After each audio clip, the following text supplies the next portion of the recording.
Okay, hello and welcome. Happy Thursday evening, 4th of July weekend. Welcome to the Club Passim streams this evening. I'm Cindy House. I am Club Passim's marketing manager and I'm very happy to be here tonight. So glad you could join us.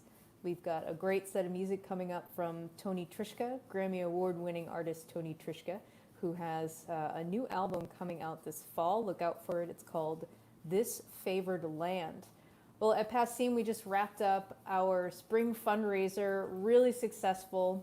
And thank you so much if you were able to donate or become a new or renewing member. We surpassed our goal by 50%, so that's really good news. Thank you so much. Coming up at the club, we've got a lot of great streams happening. Of course, our School of Music is online completely, and the summer semester starts July 7th. You can find out information at our website, passim.org. Coming up this weekend, we have our Summer Boston Celtic Music Festival, and that is streaming online starting at 7 o'clock on Sunday evening. And again, details at the website. A lot of great shows in the works at Passim, including one happening actually at the show. This is pretty exciting. Lori McKenna will be doing her album release at an empty Club Passim on Friday, July 24th. Really looking forward to that. And also, before I bring Tony on, I wanted to say that all of the funds donated tonight during Tony's stream are being given directly to Club Passim. Tony has generously decided to help us out with our spring fundraiser. So we're suggesting a $25 donation for the show tonight, and you can donate at passim.org/stream, and I'll make sure to put it up on the screen during the show. I'm new to StreamYard, so I can't do things at the same time. But anyways, glad you're here, and I'd like to bring on Tony Trischka. Take it away, Tony. Thanks for being here. Thank you, Cindy. It's great to be here. Hello, all you fine folks out there. I'm going to do some banjo tunes for you, not surprisingly. And I'm going to start with a tune called Hard Times, which was written by Ralph Stanley, recorded by the Stanley brothers back in the late 50s, early 60s, somewhere in there. And many people are experiencing some hard times. So this is thoughts going out to you folks. But I'm going to finish tonight with a tune called Blue Skies by Pete Seeger. So we're going to start, with kind of the way things are and with blue skies, the way things I know will be as time goes on. Things are going to heal up and we will have blue skies again. So here's a little bit of Ralph Stanley's Hard Times.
All right, a little bit Hard Times.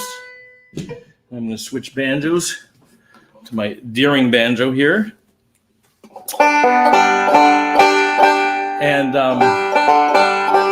this is a brand new tune that I wrote maybe 4 days ago. And it's a little dangerous. I may fall off the banjo, but I just want to get it out there and test drive it for you folks. So I'm going to dedicate this to Steve Martin out there on the West Coast. And this is called Some Enchanted Banjo, at least for tonight. That's what this is being called.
All right, Some Enchanted Banjo, moving all around the neck there a little bit. I'm going to grab another banjo here. This is a banjo that Bela Fleck developed, not this exact banjo, but this design. It's made by the Gold Tone folks. It's called the Missing Link Banjo, and it's tuned down to C, so it's a lower tuned banjo. Back in the old days, just to give you a tiny, tiny bit of banjo history, back in the mid-1800s, when the banjo started becoming what we know it as today, even though the banjo came originally from Africa. But when it was taken over and brought into the minstrel shows, combining African music and Celtic music in many ways, the banjo was tuned down to D, and then that was kind of the mid-1800s. By the late 1800s, it was up in E, and then went up to G around 1900. And then John Hartford kind of came along and started tuning down to E because it matched his voice better. And Pete Seeger also had a long neck banjo out here, 3 extra frets.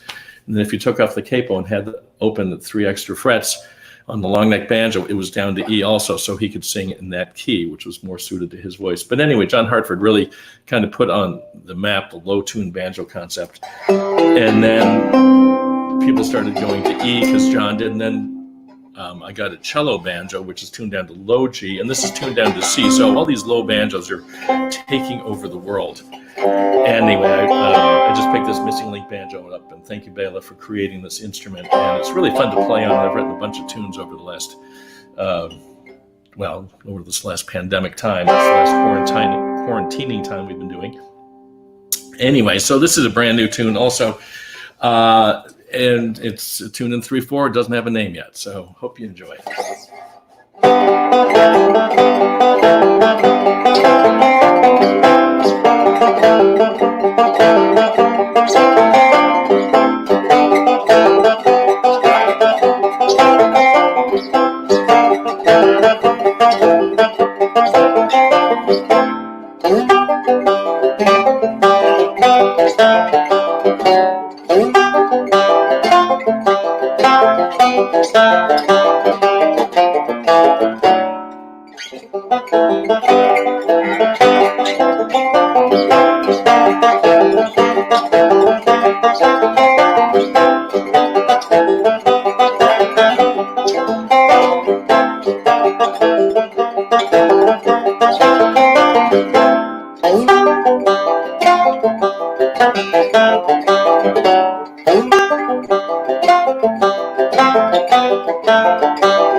All right, there is the 3/4 time tune. Let's see. I'm going to do a tune right now that I started playing. Well, I started playing flute when I was really young, then piano, and then went to guitar and got into folk guitar during the folk scare of the early 60s. And one of the tunes I learned to play, I had a teacher named Karen Waldauer, shout out to her wherever she is. And she taught me a whole bunch of folk songs, including Railroad Bill. And I grew up in Syracuse, New York, and there was a local talent show there on television that somehow, with my voice not having changed yet, because I was maybe 12 years old or 11 or something like that, I got on this talent show playing Railroad Bill. And I'm not going to sing it for you because I could imitate my not changed voice yet, but I won't do that. But it's just kind of a fun tune to play. And so I'll play it for you now, a little bit of Railroad Bill.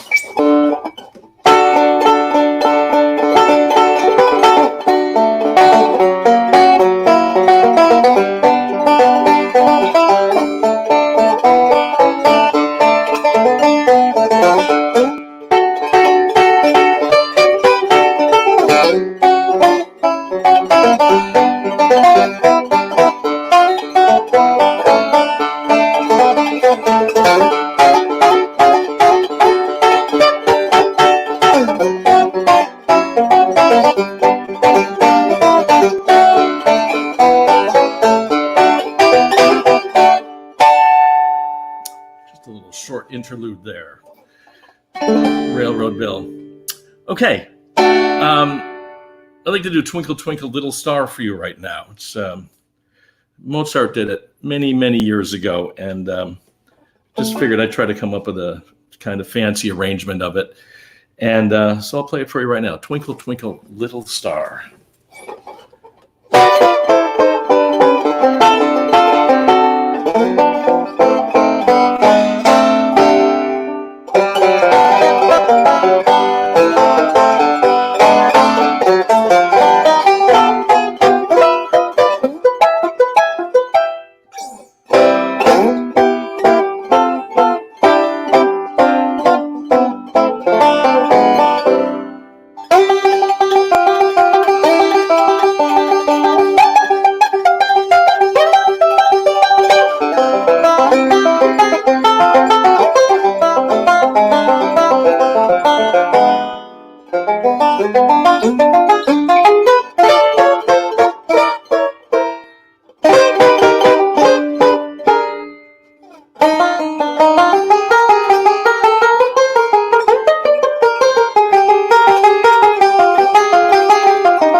let's see here. How about a Bill Monroe medley? Let's do a little more bluegrass. Bill Monroe, the father of bluegrass music, of course, without whom I would not be sitting here in front of you fine folks at this point. I was very fortunate to be in many right places at many right times in my life. And in 1966, I had a chance to go to Rochester, New York. I went to Syracuse University, grew up in Syracuse, went to Syracuse University, and had a chance to go to Rochester, New York to see Bill Monroe in concert there with this amazing band with Richard Green, Peter Rowan, Lamar Greer, and Bill's son James on bass. And it was a Saturday, and without going into all the details, we managed to get Bill Monroe to agree to our guitar player's house. I was in this band called the Down City Ramblers, and our guitar player made it happen so Bill Monroe would come to his parents' house in Rochester, New York before the show and have dinner. So I had a philosophy class. I was freshman year at Syracuse. I had a philosophy class, which I did terribly at and just couldn't understand. But it was like an early Saturday morning class. And so I went to that and then got to Rochester late, still had a chance to have dinner with Bill and the boys. But thanks to a philosophy class, if it weren't for that, I could have hung out with Bill and the boys a little bit longer. But anyway, before the show, we had a chance to play a little bit with Monroe. He played with our band for one or two songs. And then before dinner, he had a glass of red wine and said that when he was in the 30s, when he was up in Indiana near Chicago, moving barrels of oil, I guess, and he was with his brothers. And he said he had a hound dog that could trace the scent of a rabbit through the streets of Chicago if the trail was about a week old. So he told us that story. And then we had dinner together, which was lovely. And then afterwards, Bill said, would you like us to play for you? And so it was our band, 4 people in our band, our guitar player's parents, there's 6 of us, and 5 bluegrass boys. And they took requests for 20 minutes. We sat on the living room couch, and Bill Monroe and the Bluegrass Boys sat or stood in suits and ties, maybe 8 feet away from us, and played requests for 20 minutes, which was just an unbelievable experience, as you can only imagine. One of the tunes that we asked them to play was a tune called Crossing the Cumberlands, which Bill had just written for his banjo player, Lamar Greer, one of my all-time favorite tunes. So I'm going to play that, and then I'm going to play a tune that was recorded by Bill Keith, one of my big heroes, as was Lamar Greer for that matter. And Bill recorded a tune with Bill Monroe in 1963 called Santa Claus, which was based on a tune called I Don't Love Nobody, Nobody Loves Me, a really cheery tune. And so anyway, I'm going to do a little bit of Santa Claus, then finish off with maybe Shenandoah Valley Breakdown.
All right, let me see here.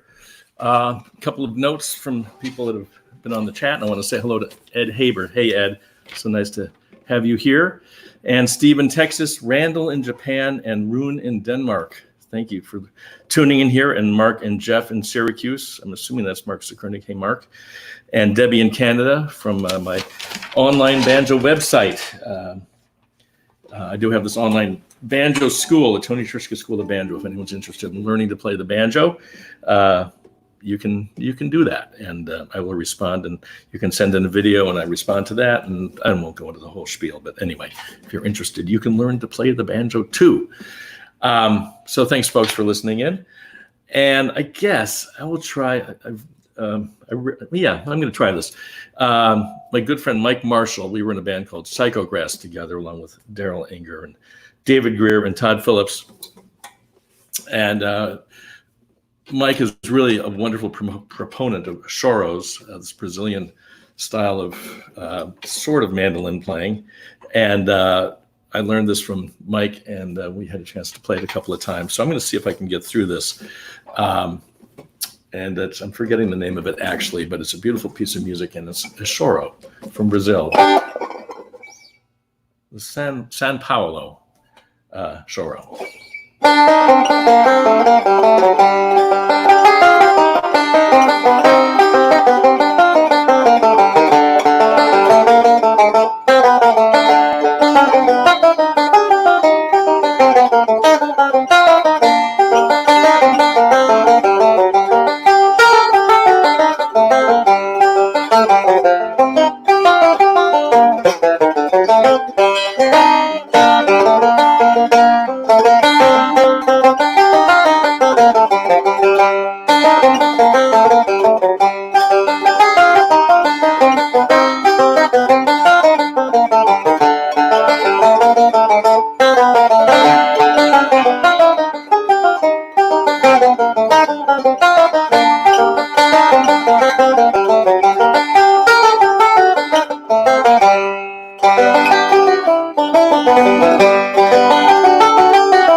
There it is. Okay, got all the way to the end, and then anyway, there you have a little bit of the choro. Very recently, we lost a wonderful banjo player, Eric Weisberg, and he is the one. If you know dueling banjos, he was the banjo player in that, along with a guitar player named Steve Mandel, and they were doing the back and forth on that. It was not the kid in the movie Deliverance pretending to play the banjo, according to Eric, because if you don't play a particular instrument, you have someone who knows how to play it to show you how to at least look like you're playing it. And Eric would say that this young gentleman who you see in the movie holding a banjo and pretending to play it, he was more interested in going out smoking cigarettes behind the barn than learning how to play the banjo. But anyway, Eric was an early inspiration of mine. He put out an album in 1964, thereabouts, called New Dimensions in Banjo and Bluegrass, which was a very progressive album. And right along with him, they had Marshall Brickman, the same person that co-wrote Annie Hall with Woody Allen and wrote the book for Jersey Boys. But a wonderful, wonderful banjo player back then. But anyway, Eric recorded a song on that album called Pony Express. back in 1964, and it was a big inspiration for me because it had all these crazy chords in the B part. So I'll play a little bit of Pony Express in honor of Eric Weisberg.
Express. Let's go back to the low-tuned banjo right now. The missing link. Whoops.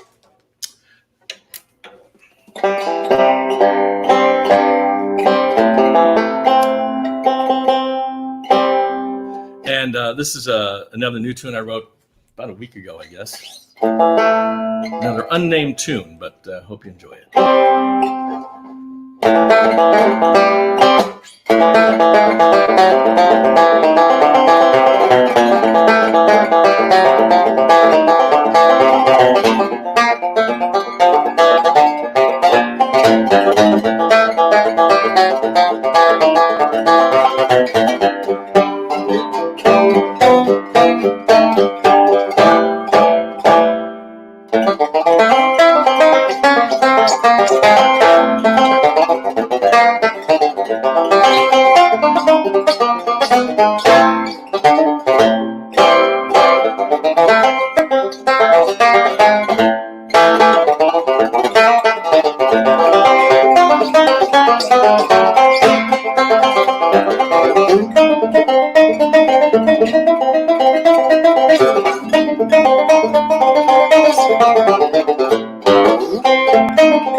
All right, a little bit of the E minor missing link tune.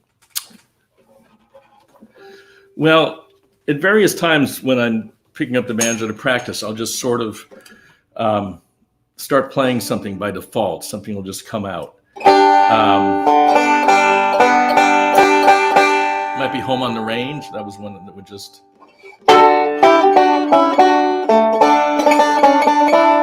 I would just start playing that for no particular reason. And another thing I started doing was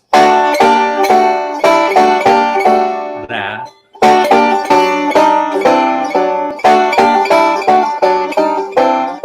And just never quite knew what to do with it. And then at some point I started working on it a little bit and ended up with a tune called the Mesopotamia Waltz. As I listened back to it, it sounds a little bit like the music from Lawrence of Arabia, but it's not.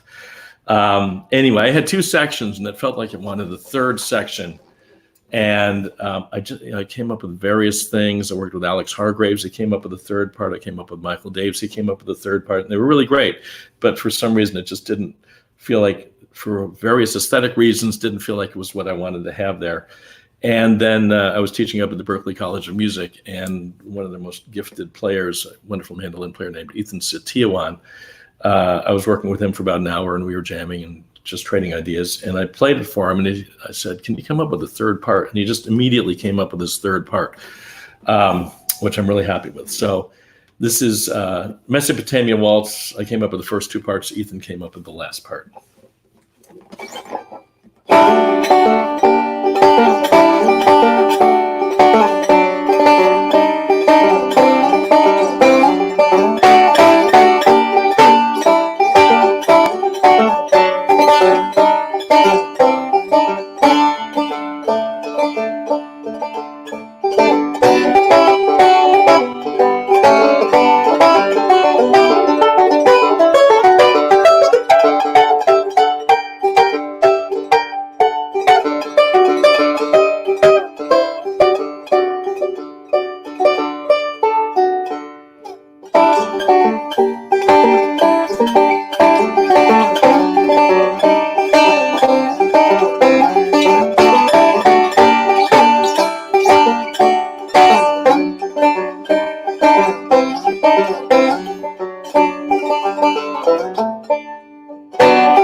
All right, folks, it's the old Mesopotamia Waltz. Hope you like that one. Let's see where here we are. Okay. I mentioned on my post that I would do some original tunes, new and old. So here are three old tunes. And these I recorded on my very first album, Bluegrass Light, back in 1973. Probably had written them a year or two before that.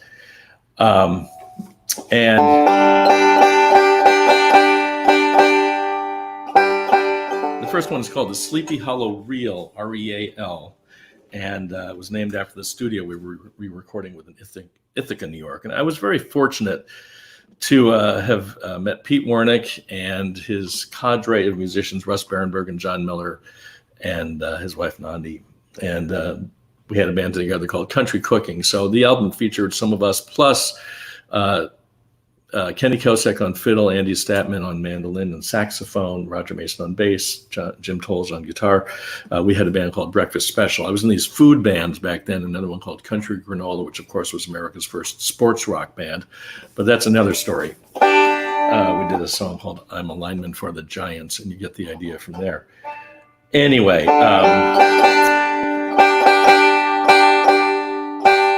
so this is a tune, starting with a tune called Sleepy Hollow Reel, and then the second one is a slower tune called For You, and the last one is called The Jig Is Up. And I've been listening to this album by a guy named Don Ellis, a big band leader who played in these kind of strange time signatures. And so this one's in 7/4, which by all by many standards, not that strange, but it's a little different. So here's a little bit of the Bluegrass Light Medley.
There's a little bit of the Bluegrass Light Medley.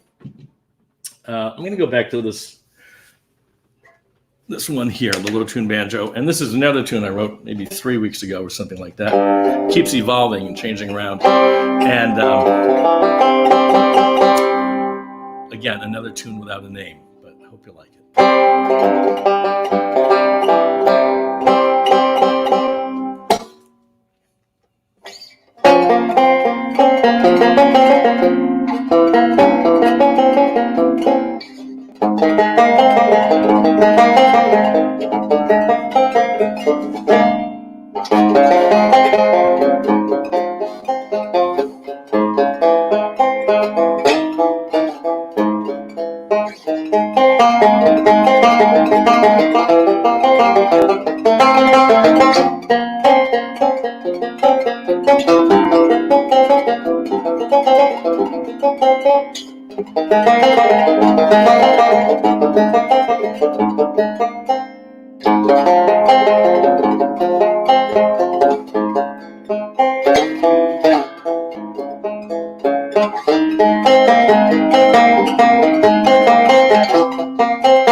Show the back of this banjo. Okay. Julie's asking for that. There's not a whole lot to see here. There's a nice little sunburst on there. Hopefully you can see that. Okay. Thank you for asking for that, Julie. Let me see a couple of other notes here. And hello to friends in New York City, Boston, Bethlehem, Pennsylvania. I used to play at Godfrey Daniels in Bethlehem many years ago with our old band Skyline, so we have fond memories of Bethlehem. Asheville, North Carolina, near which I was going to be going to the Swannanoa Gathering this summer, but they've postponed it, unfortunately. We'll be back next year. And to folks in Saratoga and also the exotic state of Iowa. I love Iowa. Exotic or not, it's a great state. Hello to folks watching in Ringwood and Ridgewood, New Jersey, nearby where we live. And even closer, Nona upstairs. Hello, Nona. And of course, also Vinny's up there. And also to our Florida family down there. So thank you so much, everybody. Okay, request for Bluesini and the New York Chimes. All right, let's see how much time. We got some more time here. Let me do something else first, and then I will do that. Let's see here. This is a little bit dangerous. This is a tune I recorded on a solo album with Bela. We called it Cello Banjo Works. Like Cello Banjo Works or Cello Banjo Works. And I was on the first half of the album. He was on the second half of the album. We did a couple of songs in between together, one of which was called Killer Bees on Caffeine. It was a free improvisation, and it kind of lived up to its title. This is a tune called Kingfisher's Wing, which I wrote many years ago. And for some reason, I've played it many times. I sometimes have trouble getting through it. But you got to try these tunes. You got to get them out there. So I'm going to see if I can get through this. Kingfisher's Wing.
All right, a little bit of the Kingfisher's Wing. Put out an album somewhere around 1983, thereabouts, called Hill Country. And it was a bunch of tunes that I wrote, with the exception of one tune, trying to write in a just kind of a straight ahead bluegrass style, no fancy weird stuff, just kind of really straight ahead playing. And one of the tunes on there was called Bluesini, or Bluesini actually. My dear friend Adam Larrabee thought that it was pronounced Bluesini, Bloozinee, which is actually a better name. It sounds like an old magician or something. So this is Bluesini or Bluesini. Just a little bit of this from the Hill Country album.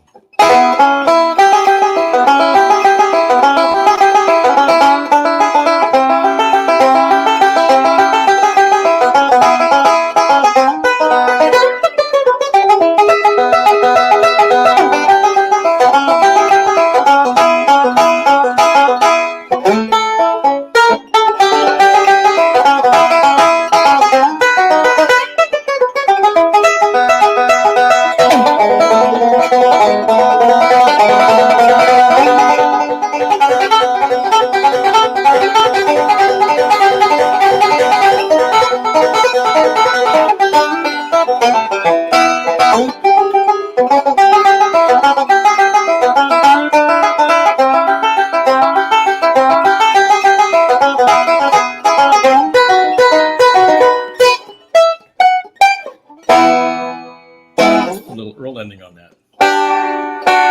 And now another tune called the New York Chimes. Because when you're writing bluegrass tunes, they need to kind of fit into certain categories. That was like a kind of a bluegrass blues tune, something like Foggy Mountain Special. And certain tunes have the harmonics in them, or the chimes. So I just decided to write a chimes tune in the key of D, called the New York Chimes, and here it is.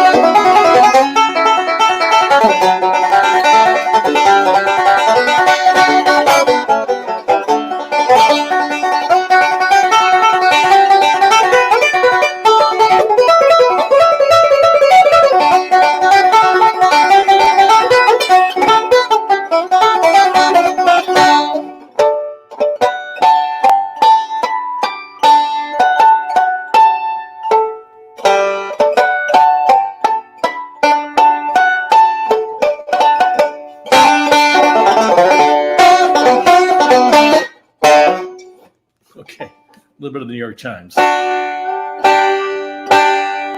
Starting to run out of time here. I'd like to do a Beatles medley for you. Whenever I do solo shows, I do a Beatles medley. I try to come up with some new things for you tonight.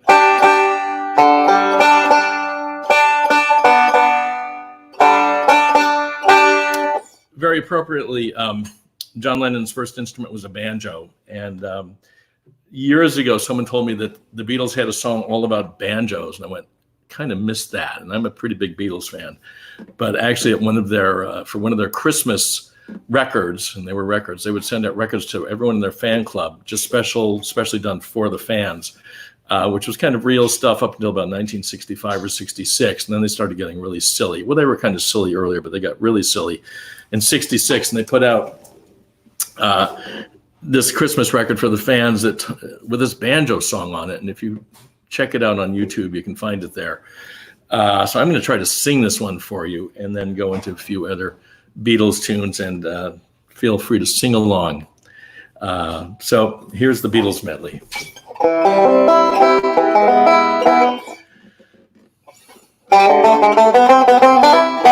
Once again.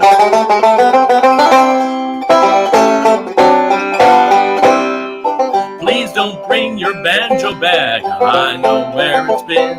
I wasn't hardly gone a day when it became a scene. Banjo, banjo all the time. I can't forget their tune. And if I ever see another banjo, I'm going out to buy a big balloon. If I ever see another banjo, going out to buy a big balloon.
Beatles Medley.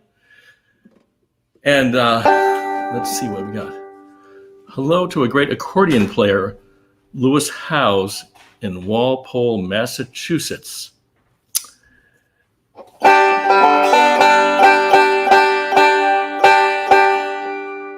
Well, I'm going to do one more tune for you right now. And thanks so much for listening. Thanks so much for being here. And I just want to leave you with a thought. It's just some phrases, but trust science, trust nature, and trust yourselves. So trust each other. So just keep those in mind. And I'm going to finish off with a bit of Blue Skies. I want to thank Cindy and all the Passim folks. And Matt Smith, of course. All you wonderful Passim folks. And, thank you for supporting those of you who did. Thank you for supporting Passim tonight. And keep watching for future Passim shows.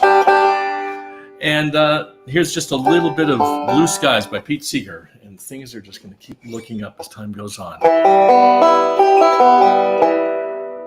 Thanks a lot, folks.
By Pete Seeger. That's Pete Seeger's arrangement. I don't know how we could have forgotten to mention that, but that's the way he played it on his Goofing Off Sweet album in 1955. Pretty much exactly like that. Just an amazing human being and banjo player. So we'll leave it there. Thank you, folks. And we'll see you soon. I hope somewhere down the line. All right. Thanks so much, Tony. So great to see you. That was such a great set. And we'll see Thank you, Cindy. Yeah. Thank you for making this possible. Of course, yeah, so great. Thanks for saying hi to my dad, too. Oh, you're very welcome. All right, we'll talk to you later, Tony. Thank you. Okay, so if you didn't get a chance to donate, this is the website right here, passim.org/stream. There's a yellow donate button. We're suggesting $25 tonight, and you can go to our website, which is just passim.org, and see all of our upcoming streaming shows. We're very excited about Summer BCM Fest, which is happening Sunday evening at 7 o'clock, Celtic music streaming online. Also, our School of Music summer semester starts on July 7th. And really exciting streaming show coming up. Lori McKenna is going to be streaming live from an empty Club Passim on July 24th, and you can get all the details at passim.org. Be sure to keep an eye out for Tony Trischka's new album in the fall called This Favored Land. And thanks again to Tony Trischka for playing such a great set of music. And we'll see you guys hopefully Sunday for Summer BCM Fest. Have a great night.